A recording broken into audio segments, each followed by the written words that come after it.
Regan Slaymaker for Not Just Boxing. I have the pleasure to be joined by promoter Eddie Hearn. Eddie, excellent night of boxing. Yeah. George Liddard gets the business done against Derrick Osaze. Yeah, it was a great night of boxing. I mean, exactly what you want, really. Like, you want your prospects tested. You don't want them beaten, but if they don't perform, they can get beat. And, you know, George Liddard boxed very well against a very strong, I'm going to sneeze, hang on. Bless you. Very strong Derrick Osaze.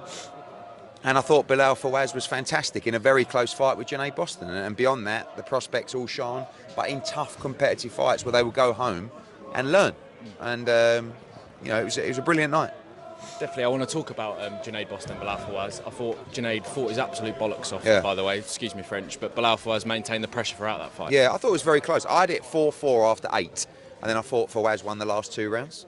So I scored it 6-4 to Fawaz, and you know, I never like saying it in an interview when I'm standing next to my fighter, because I back my fighter all the time, but I'm also not going to lie. But when it's 6-4, it can easily be a draw, or 6-4 the other way, and it was a draw. So it was a very close fight, but you know, as I said in the interviews during the week, if you can't win English titles or perform at English title level, maybe this isn't for you. Junaid's better than that, so of course he'll get another opportunity, and the rematch is essential. It's the only fight, and that's what I'll be making next. And you know, it'll be a big fight actually. I mean, there was good build up earlier in the week, great, you know, drama after the fight as well, and a very good fight. Definitely. The venue, obviously, Junaid called for that fight in Sheffield. Obviously, that Cannon Medical Arena that Terry Harper and Rhiannon Dixon, that could be the perfect venue for that. Maybe. I mean, look, it wasn't, you know, he came, I want a headline. I said, you know, you don't just headline off the back of a poor performance.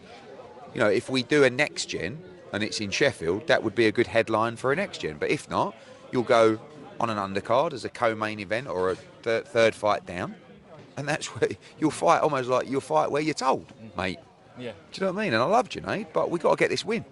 Definitely. And he's got to come back stronger. Definitely as well. One prospect I do want to shout out, Layli Buttigieg against Brilliant Jay. fight, I thought Layli was absolutely fantastic. Yeah, I thought he boxed really well. He's He's 19 years old, you know, and I love James Todd. I mean, I want him on our shows every week, you know.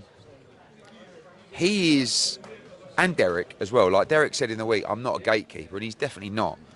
But if I can find fighters that will really give the crowd 110% and push our prospects all the way, they're invaluable to us. And you know, Derrick's a level beyond James Todd in his career, but James Todd is a handful, mate. What a tough man. And I was a bit concerned when Al Smith and Eddie Lamb took that fight, if I'm honest. I was pleased, but I thought it was going to be a very tough fight, and it was, but he won every round pretty much. But what a great test. Like, see him and Jimmy Sains, they both come out tonight going, oh, I love that. You know, it's like normally, you know, we're just sort of chasing someone around a ring, or Jimmy says, oh, hit the last guy 3 times, he just didn't get up.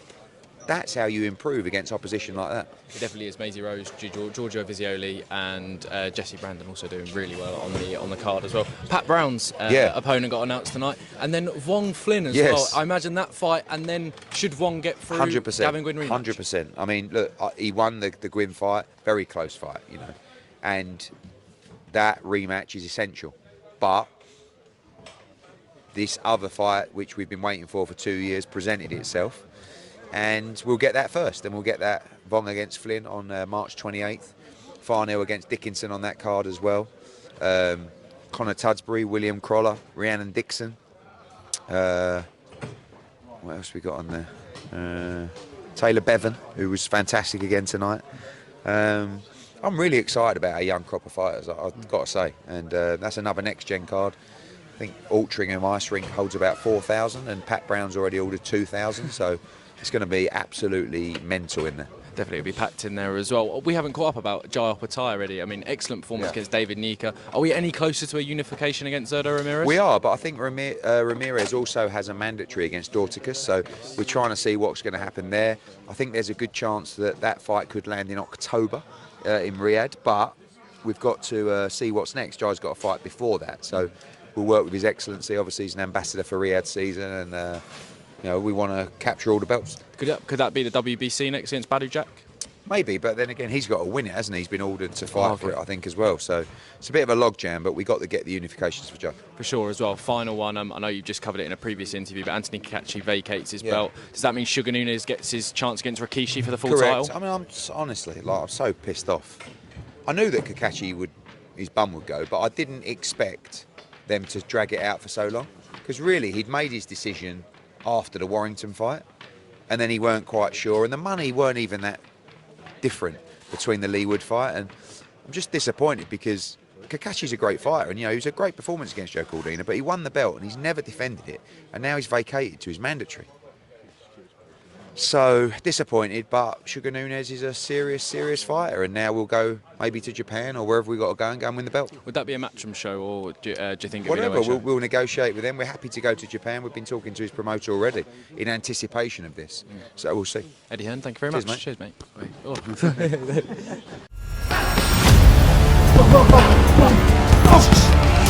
Oh.